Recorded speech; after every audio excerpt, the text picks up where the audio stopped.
అందరికీ నమస్కారం. బుద్ధి నేర్పిన గురుదేవుల పాద పద్మములకు శిరస్సు వంచి నమస్కరిస్తూ ఈరోజు ప్రార్థన అంటే ఏంటిదో అర్థం తెలుసుకుందాము. అంటే ముఖ్యమైనది అని, ఘనమైనది అని, గొప్పది అని, దానికంటే ఇంకొకటి లేదు అని. ఈ అనేటువంటి పదము ఆధ్యాత్మిక విద్యలో ఎక్కువగా ఉపయోగిస్తూ ఉంటారు.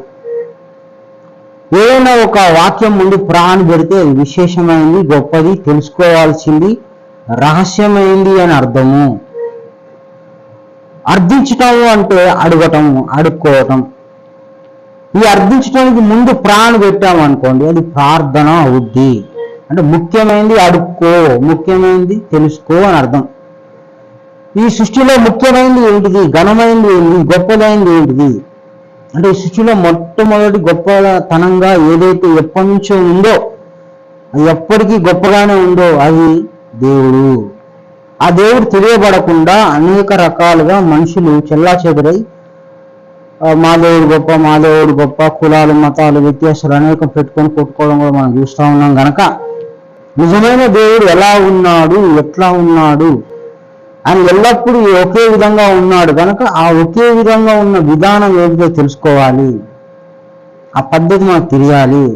ఆ పద్ధతి తెలియడం కొరకు, ఆ ముఖ్యమైనది తెలియడం కొరకు, ఆ ఘనమైనది తెలియడం కొరకు అర్థించేదాన్నే ప్రార్థన అంటాము. ప్రార్థన అంటే దేవుని విషయాలు తెలుసుకునే దాన్ని అడగటము.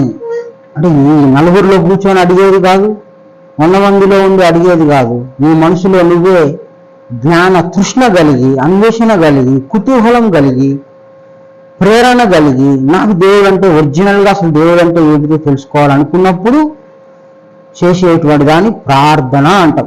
ప్రార్థన అంటే అర్థించటం. ఎవరైతే దేవుడు ఎక్కడైతే ఉన్నాడో, ఎవరైతే దేవుడిని పిలువబడుతున్నాడో ఆయనని అంటే మాకు తెలియకున్నా కూడా, ఓ దేవుడా నువ్వు ప్రార్థిస్తున్నా, నాకు ముఖ్యమైనది ఏదో తెలియజేయి అని నువ్వు శ్రద్ధ పెంచుకోగలిగితే దేవుడు నీ బుద్ధికి జ్ఞానాన్ని అందించడానికి సిద్ధంగా ఉన్నాడు. అందుకోసం బైబిల్లో అడుగుడు ఇవ్వబడును.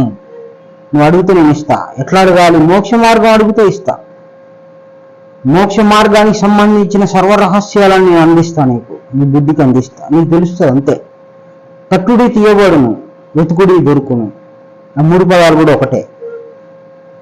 ఈ విధంగా నిరంతరం నువ్వు ఒక వాక్యానికి అన్వేషణ కలిగి ఉంటే నీ బుద్ధికి నేను అందిస్తా అన్నాడు. అది ముఖ్యమైన అర్థన, ముఖ్యమైన ప్రార్థన. ముఖ్యమైనది అర్థించు అని ఒక బోధకుడు చెప్పాలి. బోధకుడు అంటే ప్రపంచ విషయాన్ని చెప్పేవాడైనా, దేవుడి విషయాన్ని చెప్పేవాడైనా బోధకుడు అంటాం. కానీ దేవుని విషయాలు చెప్పేవాడిని ప్రబోధకుడు అంటారు. అంటే ముఖ్యమైనవి చెప్పేవాడిని ప్రబోధకుడు. ముఖ్యమైన బోధ ప్రబోధ. ప్రాణి పెడితే అది దేవునికి సంబంధించింది అర్థం. వచనం అంటే అది ఏ వచనమైనా కావచ్చు, ప్రపంచం కావచ్చు, ఇంకోటి కావచ్చు. కానీ ప్రవచనం అని పెడితే దేవుని వాక్యము అని అర్థం. అంటే దైవ సంబంధం. ముఖ్యమైనది చెప్తేనే అది ప్రవచనం, ఘనమైనది చెప్తేనే ప్రవచనం. దేవుని గురించి చెప్పేదాన్ని, దేవుని గురించి అర్థించేదాన్ని, దేవుని గురించి తెలుసుకునేదాన్ని ఈ అనేటువంటి విశిష్టమైన అక్షరాన్ని ముందుగా పెట్టడం జరిగింది పూర్వం పెద్దలు.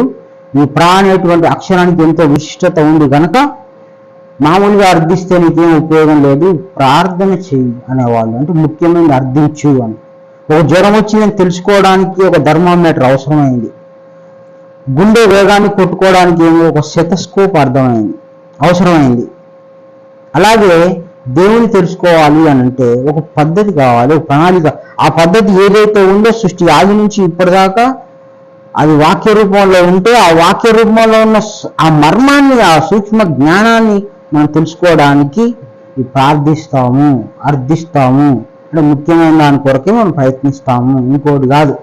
ఈ ఫ్రిడ్జి, కోల్డ్ కుక్కర్ అని అడిగితే అది అర్థనే అవుతుంది కానీ ప్రార్థన ఎంత మాత్రం కాదు. అర్థించడం అవుతుంది కానీ అది ప్రార్థన కాదు. దానికి ప్రార్థన అని పేరు పెట్టి తప్పుడుగా మనం నడిపిస్తున్నటువంటి వారి దగ్గర మనం జాగ్రత్తగా ఉండాలి. అనేకులు వచ్చి మిమ్మల్ని మోసపరుస్తారు, మీరు మోసపోకుడి అనేటువంటి మాట కూడా బాగా జ్ఞాపకం పెట్టుకోవాలి. ఈ వాక్యం యొక్క అర్థం మనం జాగ్రత్తగా యోచన చేస్తే మనకి ముఖ్యమైనది అర్థించమని చెప్తున్నాడా లేదా బోధకుడు?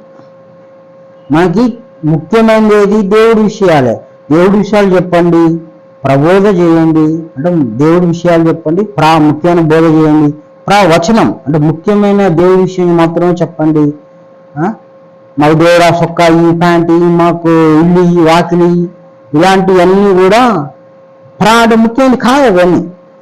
కనుక ముఖ్యమైనది మాత్రమే మనం తెలుసుకోవాలని ప్రార్థన. అంటే మీ మనసులో దేవుణ్ణి నాకు ముఖ్యమైన తెలియజేయని అడిగితే ఎక్కడన్నా ఉండని ఏ పేరుతోనన్నా ఉండని నీ ఆ క్వశ్చనే నీ అర్థమే దేవుడు విని నీ బుద్ధికి జ్ఞానాన్ని అందజేస్తాడు. దాన్ని శ్రద్ధ అంటాము. ఈ శ్రద్ధను రేకెత్తించుకోవాలి. దేవుడి విషయాల్లో మనము శ్రద్ధను కలిగి ఉండాలి. శ్రద్ధ అనేది చాలా ముఖ్యమైన ఆయుధము జీవుడికి మనిషికి. కనుక శ్రద్ధ అనేటువంటిది ప్రార్థన రూపంలో, ప్రార్థన అన్న శ్రద్ధ అన్న రెండు ఒకటే. నువ్వు ముఖ్యమైనది అర్థిస్తున్నావు అంటేనే అది శ్రద్ధ అని అర్థం. దేవుడి విషయంలో తెలుసుకోవడానికి ఆ దారిలో ఏముందో తెలుసుకోవడానికి అర్థించేదాన్ని ప్రార్థన అంటాం. కాబట్టి నీకు దేవుడి వాక్యం ఎట్లా అర్థం చేయించాలో, ఎట్లా అర్థం చేపిస్తే నీకు అర్థమవుతుందో, వాక్యం యొక్క రహస్యం ఎవరికీ చెప్పకుండా నీకు ఎట్లా తెలియబడుతుందో దేవుడు చూసుకుంటాడు. అది నీకు అనవసరం. నువ్వు మాత్రం దేవుణ్ణి నాకు వాక్యాన్ని మాత్రం అర్థం చేయించు, మోక్ష మార్గాన్ని మాత్రం అర్థం చేయించు, అసలు దేవుడు అంటే ఏంటిదో ఆ విధానం నాకు తెలియచేయి అని నువ్వు అడిగితే అది నిజమైన ప్రార్థన అవుద్ది. అది నీ లోపల నువ్వే అడగాల్సిన అవసరం ఉన్నది. ఇతరులని అడిగితే వాడు సరైన చెప్తాడో లేదో తెలియదు. కనుక నువ్వు ముందు శ్రద్ధ కలిగి ఉంటే ఆ శ్రద్ధ ఆధారంగా నీకు మంచి బోధకుడు రావచ్చు, మేలైన బోధకుడు వచ్చి నీకు బోధ చేయవచ్చు. అది దేవుడి పని. నువ్వు ఒకసారి అడిగావంటే మిగతాదంతా దేవుని పని. దేవుడే స్వయంగా వచ్చి నీకు చెప్పిన ఆశ్చర్యపోనక్కర్లేదు. కాబట్టి ప్రార్థన అనేది ముఖ్యమైనది అర్థిస్తే దానికి ఆ పదానికి నువ్వు తెలుసుకున్నట్టు, ఆ పదానికి నువ్వు విలువ ఇచ్చినట్లు, ఆ పదంలో ఉన్న రహస్యం నువ్వు తెలుసుకున్నట్టు. కనుక ఎవరైనా ప్రార్థన అని ఇహలోక విషయాలు అడిగితే తప్పు అని మనం నిర్ధారించుకోవాల్సిన అవసరం ఉన్నది. కనుక ప్రార్థన అంటే ముఖ్యమైనది. అంటే దేవుని మర్మాలు, దేవుని యొక్క రహస్యము, మోక్ష మార్గం అడిగితే దాన్ని ప్రార్థన అంటాం. అందరికీ నమస్కారం. గురు సమర్పణ.